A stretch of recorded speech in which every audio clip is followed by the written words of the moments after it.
Injury update, guys. We're going to talk about Luka Doncic's calf injury, and we're going to break down what his recovery is going to look like and potential for any long-term side effects.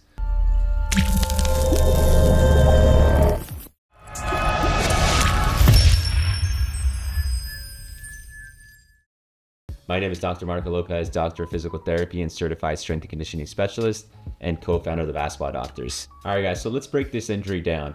So Luka's driving to the basket, and then he stops, and it's kind of weird because there wasn't a real mechanism. We didn't really see him like forcefully pushing off or stopping, changing direction. Because when it comes to a calf strain, that's what it's diagnosed. Let's break down what a calf is. So the calf is the muscle right below your knee, and it attaches to the Achilles tendon. There's several muscles in there. The main two are the soleus and the gastroc. The gastroc is the one when your knee's fully straight, and then when your knee's slightly bent, that's the one that's loaded more, is the soleus. So those are the two major ones. There's also the plantaris, but we won't talk about that muscle. It's mostly the gastroc and the soleus. When it comes to a strain, we also need to think about what exactly a strain is, and it's more tearing of the muscle fibers. So there's several different grades. The more the tear of the muscle is, the bigger the grade, and when there's a bigger the grade, the longer the recovery. The smaller the tearing, the smaller the grade, the faster the recovery. But when it comes to these, they normally happen when you overstretch the muscle or you overwork the muscle. Just think about kind of like a hamstring. You know, when a sprinter's running, he overstretches, he pulls a hamstring, or when you overwork it. Because Luka's, there wasn't really a point that he kind of overstretched or anything. It looked like a simple move, and he just kind of caught up.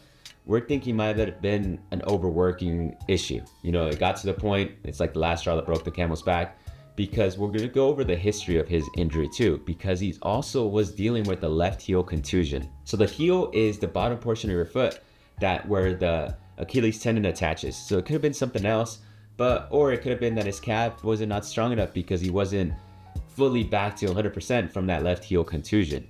But it's a weird mechanism of injury.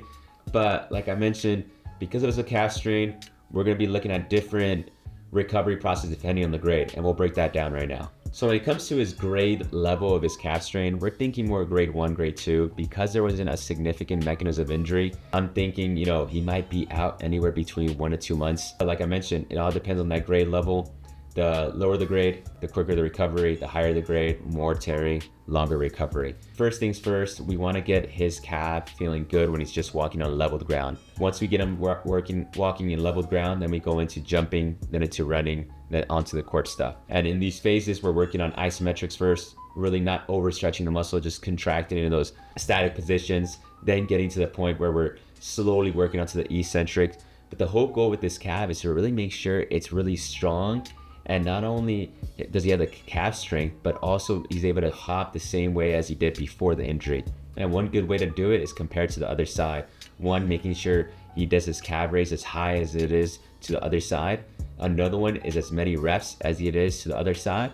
But that's the strength component. We also want to do the jumping performance as well. Being able to hop the same height or similar to the opposite leg. And they're also in the NBA, so they have all this data before the season, so we can kind of see that. But we really, with these injuries, want to make sure he's fully ready to go back onto the court, because we use that calf a lot when we're playing basketball.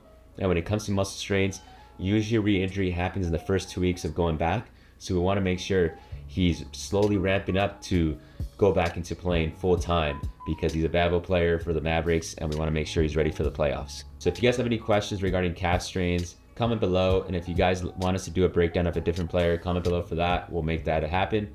We are the Basketball Doctors. Let's ball for life.